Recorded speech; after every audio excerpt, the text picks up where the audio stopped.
Wũye mutumia wa mutigaire Profesa George Magoha ũgwĩtwo Barbara Magoha rĩu nĩ areyumĩririe na aratarĩria wega ũrĩa mũthuriwe arwarire o mathaa merĩ tu mbere ya akuĩte.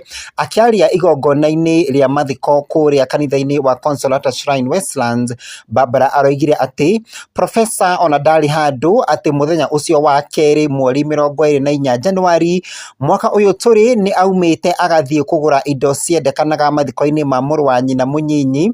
Gwakinya thaa 8 cia mĩaraho, Magoha akĩra bibi yake atĩ nĩ aiguaga ũru gĩthũri na agĩkiuga ahurũke. Thaa 8:30 akiuga aheo kamũtukanio ka ndawa ya gũkorora na akĩheo, nake Barbara akĩhũra nguo bathi akĩenda gũthiĩ wĩra-inĩ wake, no atanarĩkia kũihũra akĩigua etwo nĩ Magoha na mũgambo waiguĩkaga wĩna thĩna, na hau nĩho Barbara akorire Magoha nĩagwĩte agetirania, mũtwe wake wĩ hakuhĩ kũgũtha rũthingo.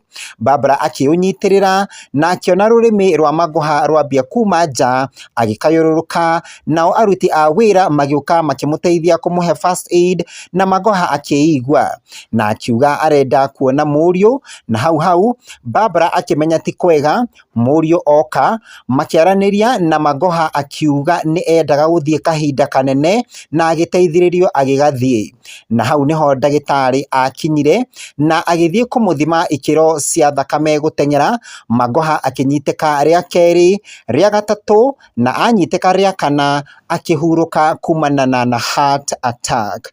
Barbara akiuga ũhoro ũyũ wothe wekĩkire thĩinĩ wa mathaa merĩ tu marĩa mamũgarũrire rĩtwa kuma gwĩtwo mũtumia wa mũndũ o nginya mũtumia wa ndigwa. Wũye. My husband did surgery up to the end. 2 hours, I turned from Mrs. to a widow. He was okay. He was not sick. We talked. He went on the day of, on the 24th of January. He went out, bought things to buy things for the late brother's funeral. At 2 o'clock, he told me he was chesty. I told him to rest, due to the stress, that he should rest. At 2:30, he asked me for a cough mixture, and I just pointed to him, my own cough mixture. I pointed to him and walked away because I was ironing to go to work. And one thing I liked about my husband is that he allowed me to grow. So my professional career was something of importance to him. So I ironed to go to work. While ironing, I heard him calling me in a stressful voice. When I went, I found out that he had collapsed and his head was almost knocking on the wall. I put my hand to the wall, and then his tongue was coming out, and I pressed down the tongue for some fresh air. I called the workers who were there. I screamed, and they come, and he got revived, put him on the floor. When he woke up, he said, "I want to see my son."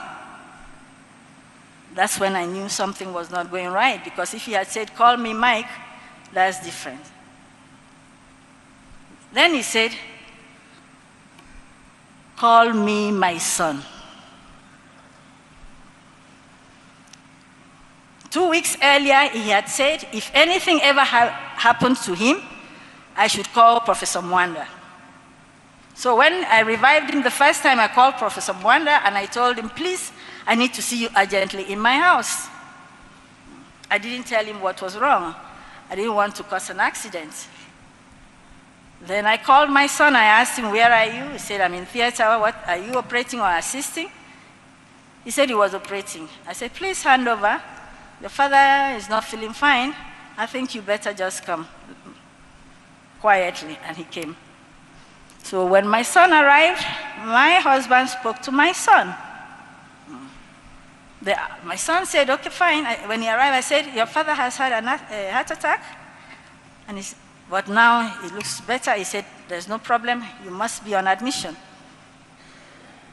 "Where are your tracksuits?" He's the one who pointed out the tracksuits to my son, and then my son started making all the emergency calls. sat up, drank, talked a bit, and then said he wanted to go for a long call. He was assisted. He went for the long call.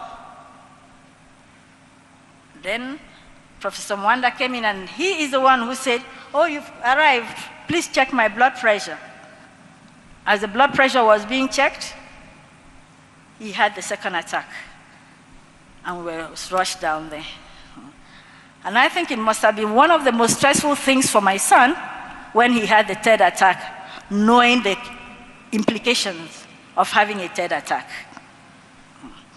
And when he finally had the fourth one, he passed, and all this happened within 2 hours. Just like a surgeon operates, finish, it's over.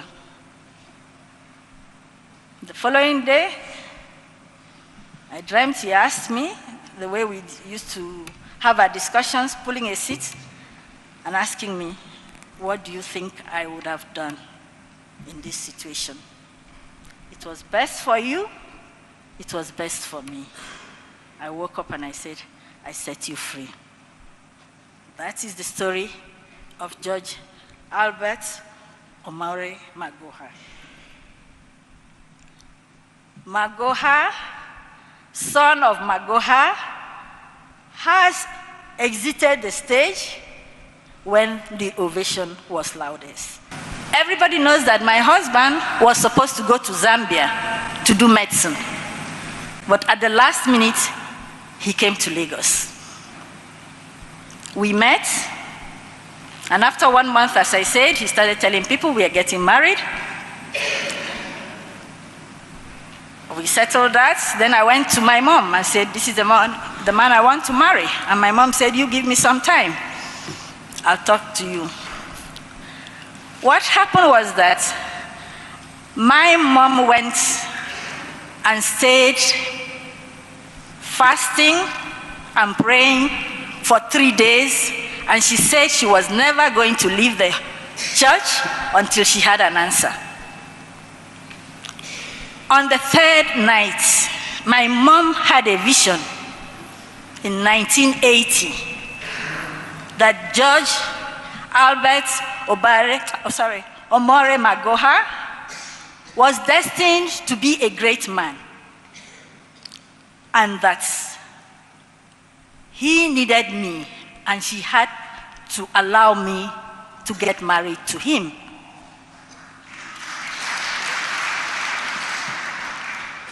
So my mom came back crying and said her hands were tied. But she gave my husband 2 conditions. The first one was that I had to finish my undergraduate studies. The second one was that if he married her daughter, he had to marry her too. And he asked me, what was that about? I said, it meant from now on, I've transferred responsibilities to you. You take care of my mom, you bury my mom if she goes before you. Since 1989, my husband made sure he paid for my mother's air ticket every year until she passed on in 2008.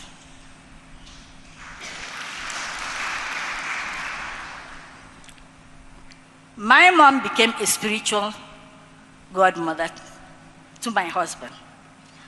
And that is why, when my mom passed on, my husband thought his life was over. When the promotion started, each time my mom came, we said, "Not yet, still more coming," every year. Until she passed on, she kept on telling him, "Still more coming, still more coming." And everything she said came to pass. With all that has happened, I believe my mom's vision has finally come true 43 years after. The second friend of my father was a urologist. He made sure my husband was a urologist. Professor Nkposong from the University of Ibadan. Will you call that destiny? look at the way we met, and the fact that my father-in-law, my late father-in-law, moved us from the ancestral home to Umiru. Things just don't happen. He settled us.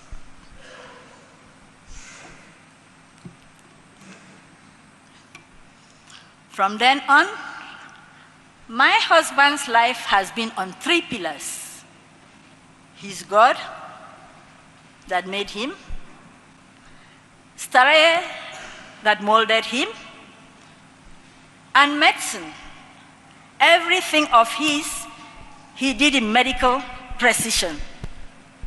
You take history, which is the problem, you investigate, make a diagnosis, and make a decision. Some people found it odd. We medics, we don't have time for storytelling. It's either this or that.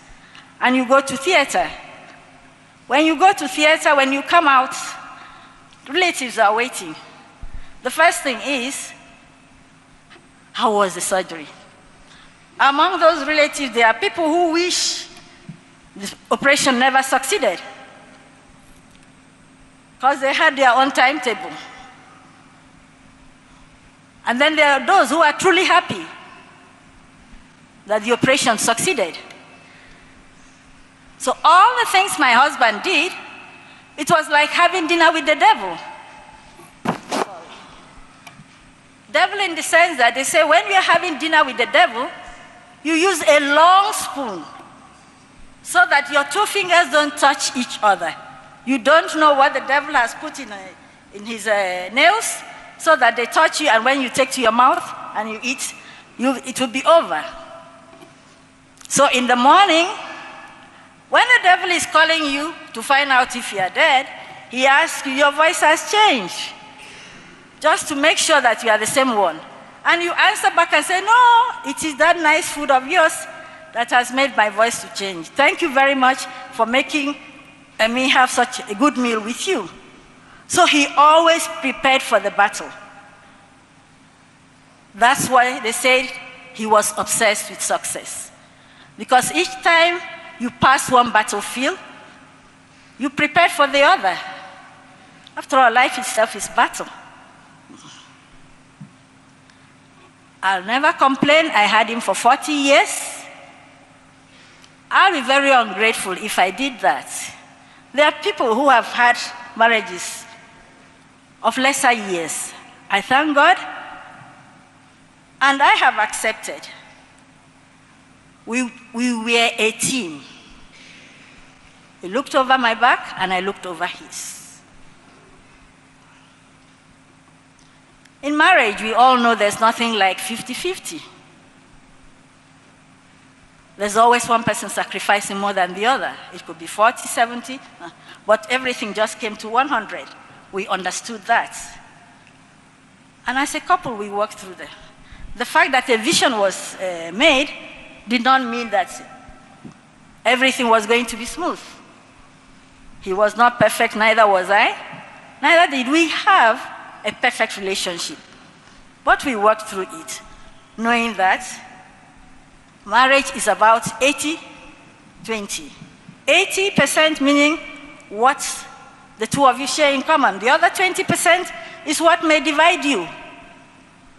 So we increase the 80% and reduce the 20% in our lives to make it 0.2%. And in that way, we had a perfect marriage. Ngĩribotera ceceni ya Mũceneneko kuma haha thĩinĩ wa YouTube ngĩkũria na gĩtĩo tĩkia wa gũsubscribe, gũshare na gũcomment kĩenda wa video ĩno, na ndũkariganĩrwo nĩ gũtũrũmĩrĩra thĩinĩ wa TikTok na Facebook. Mũceneneko niĩ njĩta Mũceneneki wĩ gatũ.